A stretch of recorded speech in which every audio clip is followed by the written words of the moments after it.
अस्सलामुअलैकुम वरहमतुल्लाह की मोहम्मद इमरान कम्बो आपकी खिदमत में हाजिर है। बहुत से दोस्त इतराज़ कर रहे थे कि आप कैप्शन पहले लगाते हैं बाद में सलाम करते हैं, तो लिहाजा पहले सलाम कर दिया है। अस्सलामुअलैकुम वरहमतुल्लाह, इसका जवाब आप कमेंट्स में लाजमी दें ताकि हमारा ये स्वाब एक दूसरे को भिजवाने का सिलसिला जारी रहे।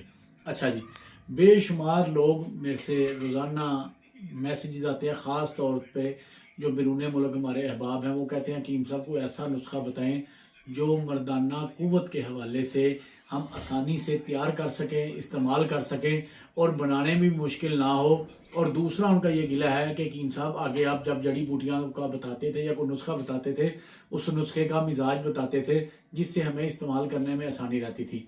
तो दोस्तों, ये मिजाज बताने वाला सिलसिला भी मैं शुरू कर देता हूँ। और सबसे पहले आज मैं आपको मर्दाना कमजोरी का एक ऐसा नुस्खा बताऊंगा जो आप इंतहाई आसानी से और ऐसे चुटकी में तैयार कर लेंगे।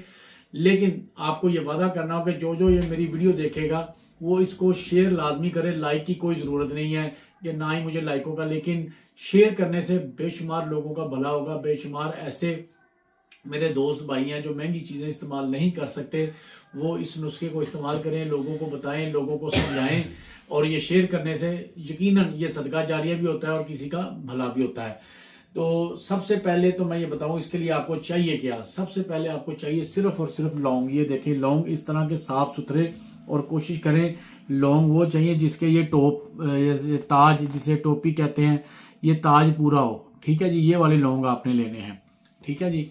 और ये साथ आपको ये बोतल, ये पानी की बोतल होनी चाहिए। इससे साइज थोड़ा बड़ा हो छोटा हो कोई मसला नहीं है, मैं आपको दिखाने के लिए ये बोतल चाहिए। पानी आपको फ्रेश चाहिए, कोई उबला हुआ नहीं चाहिए, कोई गर्म नहीं चाहिए।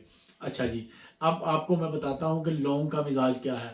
अतिबा के नज़दीक और हमारे जो कोर्स में बताया गया है, पढ़ाया गया है, दो राय हैं कि लौंग के मिजाज के हवाले से। पहली राय ये है कि ये गर्म और खुश्क होता है तीसरे दर्जे में, और बाद तिब्बा कहते हैं नहीं, ये तीसरे दर्जे में गर्म खुश्क नहीं है, ये दूसरे दर्जे में गर्म और खुश्क है। गर्मी और खुश्की, ये इसका लौंग का मिजाज है। ये आप जेहन में रख लें कि इसके मिजाज को हमने इधर बता। अब इसके इस्तेमाल का मैं तरीका बता देता हूँ, इंतहाई आसान और सादा करना। आपने क्या, ये बोतल इस तरह की कोई भी बोतल सादी आपने, मैंने पहले भी बताया था, इसके अंदर फ्रेश वाटर आपने लेना है, ताज़ा पानी। ये ढक्कन खोलें और इसके अंदर ये लौंग आपने, ये असल चीज़ है, ये लौंग आपने, ये मुकम्मल लौंग लेना है। अमूमन आप लौंग लेते हैं उसके ऊपर से ये चीज़ ख़त्म हुई होती है ऐसे। ठीक है, इस तरह वाला लौंग नहीं लेना टूटा हुआ लौंग। वो लेना है जिसके ऊपर ये मुकम्मल कैप, इसका ताज जो है ना ये पूरा हो। एक दाना, नंबर 2 दूसरा दाना, ये देखिए इसी तरह, और इसी तरह ये आपने तीसरा दाना, कंप्लीट दाना। इसके अंदर आपने 1 2 3 दाने डाल के इसके अंदर आपने ये ढक्कन लगाना है और इसको अच्छी तरह हिलाना है।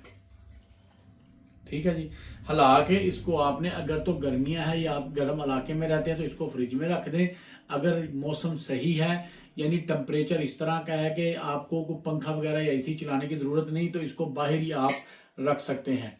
ठीक है जी। अब ये रखना कितनी देर है, ये पूरा आपने 24 घंटे के लिए आपने इसको ऐसे रख देना है।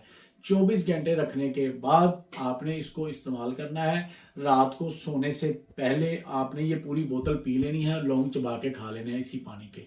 पानी का हल्का सा कलर चेंज हो जाएगा, तो ये आपने इस्तेमाल करना। टेंशन नहीं लेनी कि पानी का कलर चेंज हो गया। हाँ, कई बंदों को ये महसूस होगा कि जी ये हमें मज़ा नहीं आ रहा या हमसे पिया नहीं जा रहा, वो शहद मिला सकते हैं। शुगर के मरीज शहद नहीं मिला सकते। अब इसके फ़ायदे क्या होंगे।